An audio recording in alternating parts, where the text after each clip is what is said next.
Good morning, আশা করি সবাই ভালো আছো, সুস্থ আছো। আমি প্রিয়াঙ্কা চলে এসেছি আবার একটা নতুন দিনের ব্লগ নিয়ে। আজ হলো বৃহস্পতিবার, আর ঘুম থেকেই যেটা রোজকারের কাজ, চলে এসেছি ফার্স্টে কিচেনে এসেই আগে শুরু করে দিয়েছি রান্না বান্না।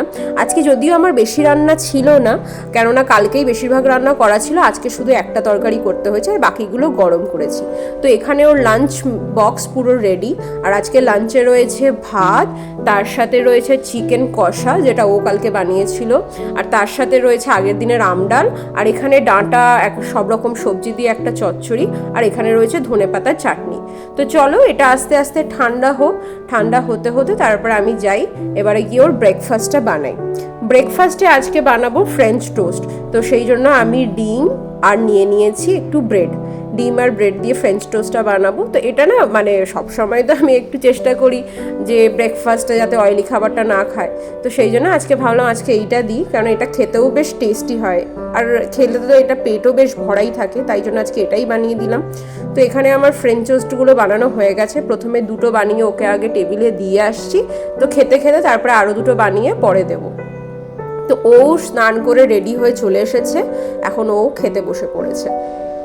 তো ও অফিস চলে গেছে 8:30টার সময়, আর অফিস চলে যাওয়ার পরে আমি মোটামুটি ঘরের যে বাকি কাজগুলো থাকে, গাছে জল দেওয়া, মাছকে খাবার দেওয়া, ডাস্টিং, ওগুলোও কমপ্লিট করে নিয়েছিলাম, আর এখন বাজে 9টা মতো। তো আমি ভাবলাম হাতে যখন একটু টাইম আছে তখন সন্ধ্যাবেলার তরকারিটা বানিয়ে ফেলি। আসলে এখন তো কয়েকদিন আমার অফিসের কাজ করতে অনেক লেট হয়ে যায়, তাই জন্য যদি একটা তরকারি বানানো থাকে তাহলে রাত্রে ব্যাস দুজনের শুধু দুটো করে রুটি করে নিলে আর তরকারি গরম করে নিলেই খুব ইজিলি হয়ে যায়। সেই জন্যই তরকারিটা এখন বানিয়ে রাখছি। তো বানাচ্ছি আমি পেঁপে আলুর তরকারি। পেঁপে আলুর তরকারিটা বেশিক্ষণ দাঁড়িয়ে থাকতে হয় না, অনেক তাড়াতাড়ি এটা ইজিলি হয়ে যায়, আর খেতেও বেশ টেস্টি লাগে, তাই জন্য এটাই আজকে বানালাম। তো এখানে আমার পেঁপে আলুর তরকারি রেডি হয়ে গেছে, আর এখানে একটু আন্টিদের জন্যও নিয়ে নিয়েছি, আন্টিদেরকে দেবো। তো এখন বাজে 11:30, আর আমি এতক্ষণ অফিসের কাজ করছিলাম, আর আমার মাথায় ছিল না যে আজকে আমাকে ফুল আনতে যেতে হবে। আসলে আমাদের যেহেতু দুজনেরই অফিস থাকে, তাই জন্য ওর একটা ডিউটি আছে যে ও প্রত্যেক বুধবার অফিস থেকে আসার সময় ফুল একদম নিয়ে চলে আসে সন্ধ্যাবেলায়। কিন্তু কালকে যেহেতু ওর ছুটি ছিল আর ও সন্ধ্যাবেলায় একটু বেরিয়েছিল, আর ওর আসতেও একটু লেট হয়ে গেছিলো, সেই জন্য ওর আর ফুল কিনে আনা হয়নি, কেননা তখন দোকান অলরেডি বন্ধ হয়ে গেছিলো। তো সেই জন্যই আমাকে আজকে ফুলটা আনতে যেতে হচ্ছে। তো আমি যেহেতু কাজের মধ্যে ছিলাম, তাই জন্য মাথা থেকে বেরিয়ে গেছিলো। সকালে যদিও মনে ছিল, কিন্তু তারপর আমি কাজে বসে পড়েছিলাম তরকারি বানানোর পরে। যেহেতু এখন 11:30 বাজে, ওই জন্য আমার ভীষণ টেনশন হচ্ছে যে আমি আদৌ ফুল পাবো কিনা, কেননা বাইরে যা রোদ, মনে হচ্ছে দুপুর 2-3টে বাজে, মানে অসম্ভব রোদ। তো ফুলের লোক এখনো বসে থাকবে কিনা সেটা নিয়ে আমার ভীষণ ডাউট আছে। তো এখন ফার্স্টে আমি আগে মোড়ের মাথায়, মানে আমাদের বাড়ি থেকে নেমেই যে গলিটার মুখে আগে চেক করলাম, ওখানে দুটো ফুল দোকান বসে, দুটোই দেখলাম নেই। তো তারপরে আমি আরও দুটো দোকান চেক করা হয়ে গেছে, সেগুলোতেও দেখলাম নেই। তো আমি এখন সোজা চলে যাচ্ছি মেন রোডের মুখে, কারণ মেন রোডের মুখে দুটো বড় বড় ফুলের দোকান বসে। তো ওটাই আমার এখন ভরসা যে ওখানে যদি পাই ভালো কথা, নইলে আমাকে এখান থেকে যেতে হয় আরও একটা মেন রোড দিয়ে, আরও একটা 5 মাথার মোড় আছে, সেখানে যেতে হবে।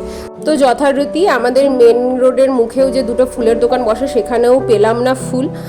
তো আমি এখন যাচ্ছি মেন রোড দিয়েই ওই আরেকটা 5 মাথার মোড়ে। আসলে আজকে কি হয়েছে, আমার চাটাও খাওয়া হয়নি, সেই জন্য শুধু যেহেতু জলটা খেয়ে আছি, মানে একবারই জল খেয়েছিলাম, সেই জন্য এত রোদে তো আরও যেন শরীরটা খারাপ লাগছে। তো এখন এটাই ভরসা যে আমার শুধু এখন এটাই মনে হচ্ছে যেখানে যাচ্ছি সেখানে যেন ফুলটা পেয়ে যাই, বিকজ ওখানেও যদি ফুল না পাই তাহলে আমাকে অনলাইনে ফুল অর্ডার করতে হবে। তো আমি এখান থেকে দেখতে পাচ্ছি দোকানে কেউ বসে নেই, তার মানে দোকান এখানেও বন্ধ। তো যেটা দেখলাম মাসি নেই, কিন্তু ফুলের দোকান রয়েছে, মানে ফুল টুল সব রয়েছে। তো আমি যেহেতু এখান থেকে মাঝে মধ্যেই ফুল কিনি, পাশের ফলের আন্টি এসে জিজ্ঞেস করলো যে কি হয়েছে, তো আমি ওনাকে বললাম যে উনি যদি আমাকে ফুলটা বার করে দিয়ে দেন তাহলে আমি পে করে দেবো। তো প্রথমে উনি হ্যাঁ না কিছুই বলছিলেন না, তারপরে উনি কি করলেন যে ফুলের দোকানে যে আসল মাসি তাকে ফোন করলেন। তো তিনিও বাড়িতে ছিলেন না, ফোন ধরেছিল ওনার ছেলে। তো ওনার ছেলেকে বলার পরে উনি আবার নিজের মাকে আবার ফোন করলেন, তারপরে উনি আবার তো ওখান থেকে আমাকে বুঝতে পারলেন, চিনতে পারলেন আমাকে আমি কে।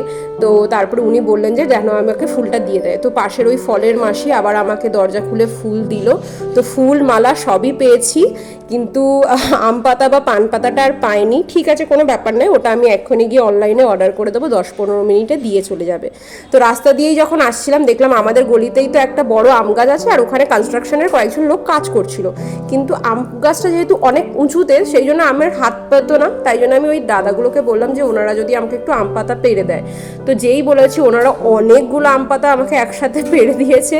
তো যাই হোক, এত হয়রানি হলো আজকে, মানে আমি 45 মিনিট ধরে ঘুরছি, আর মোটামুটি আমি 8-9খানা ফুলের দোকানও ঘুরে ফেলেছি, কিন্তু সব শেষে যে আমি ফুল, মালা, আম পাতা সবই যে পেয়ে গেছি, এটাই মনের শান্তি।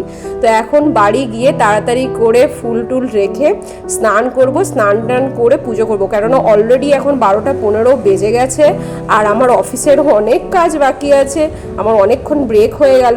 তো এখন যাই, তাড়াতাড়ি স্নান টান করে পুজো করি, তারপরে খেতে বসবো।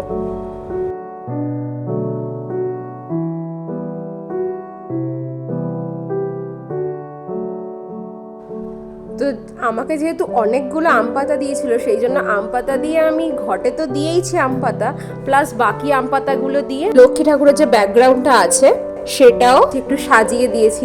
বেশ সুন্দর লাগছিল দেখতে। আমি আগেও এরকম না, বেশি আম পাতা পেলে আগে এরকম সাজিয়ে দিতাম। যাই হোক, আমার পুজো করা হয়ে গেছে, এসে আমি খেতেও বসে পড়েছি। এখন বাজে 1:40 মতো। যাই হোক, অনেকটা তাড়াতাড়ি করেই পুজো করেছি, কারণ জেনারেলি বৃহস্পতিবারের পুজো করতে আমার প্রচুর টাইম লাগে, বাট আজকে একটু তাড়াতাড়ি হয়ে গেছে। আর চিকেনটা অসম্ভব ভালো হয়েছিল, আর লাস্ট পার্টে ধনেপাতার চাটনিটাও দারুণ লাগছিল। খিদে পেয়েছিল কি না বলে জানি না, কিন্তু খাবারটা আজকে দারুণ তৃপ্তি করে খেয়েছি। তো চলো আস্তে আস্তে খাবার খাই, খেয়ে টেয়ে নিয়ে একদম কাজে বসতে হবে, কেননা অনেক কাজ বাকি পড়ে গেছে।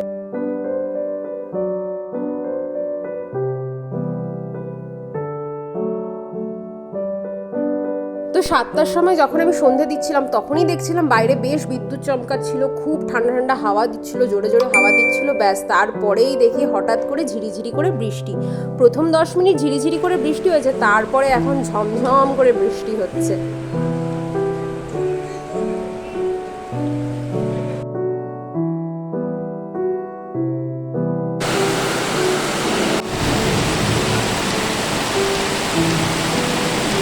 তো বাইরে ভীষণ বিদ্যুৎ চমকাচ্ছিল, তাই জন্য আমি আর বেশিক্ষণ বাইরে দাঁড়াইনি, কেননা বিদ্যুৎ চমকানো জিনিসটা আমার ভীষণ ভয় লাগে। তো এখন বাজে 7:45 মতো, আমি চলে এসেছি একটু রান্নাঘরে, অফিসের কাজের মাঝখানেই একটু চলে এসেছি। বানাবো আজকে একটু সিমুই পায়েস, তাই জন্য একটু কেশর প্রথমে দুধে গুলে নিচ্ছিলাম।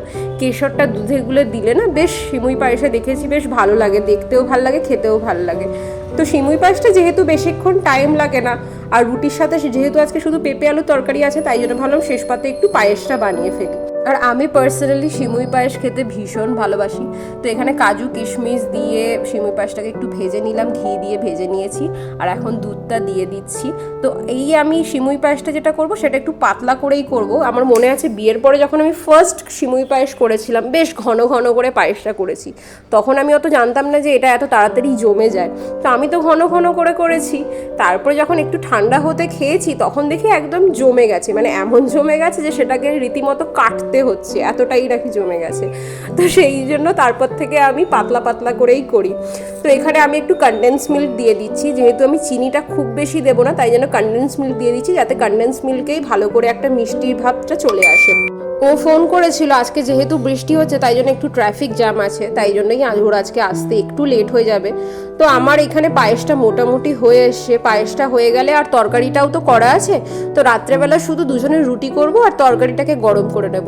বৃষ্টিটা মোটামুটি 1 ঘন্টা 40 মিনিট হয়েছে, আর যতক্ষণ হচ্ছিল দারুণ লাগছিল, বেশ ঠান্ডা হাওয়া দিচ্ছিল, কিন্তু যেই বন্ধ হয়ে গেছে অমনি তারপর থেকেই একটা গুমট গুমট গরম লাগছে। এটাই হয় যখনই বৃষ্টি একটু হয়ে বন্ধ হয়ে যায়, তারপরে যেন গরমটা যেন মনে হয় আরও বেশি বেড়ে গেছে।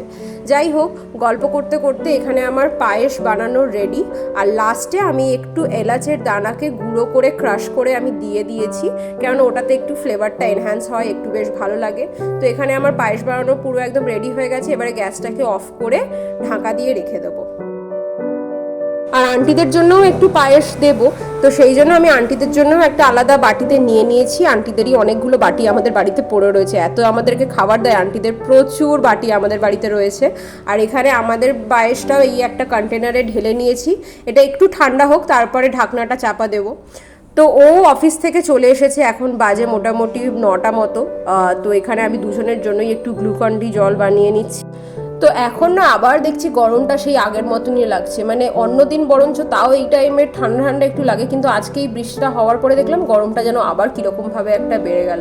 তো যাই হোক, ওকেও একটু গ্লুকন-ডি জল দিলাম, আর আমারও অফিসের কাজ শেষ হয়ে গেছে, তো আমিও একটু গ্লুকন-ডি জল নিয়ে বসলাম। তো ওকে আমি আসার সময় বলেছিলাম একটু আইসক্রিম আনতে, ভ্যানিলা আইসক্রিম। ইচ্ছে আছে কালকে ব্রেকফাস্টে ভ্যানিলা মিল্কশেক বানাবো। তো এখানেও ভ্যানিলার সাথে আরও একটা কাজু ফ্লেভারেরও আইসক্রিম নিয়ে চলে এসেছে, কেননা একটার সাথে একটা ফ্রি ছিল, তাই জন্য দুটোই নিয়ে এসেছে। তো যখন নিয়েই চলে এসছে তখন ও আমাকে বললো যে তাহলে একটু করে কাজু ফ্লেভারের যে আইসক্রিমটা আছে ওটা দিতে। তো এখানে দুজনের জন্যই দুটো করে, মানে একটা করে স্কুপ নিয়ে নিয়েছি।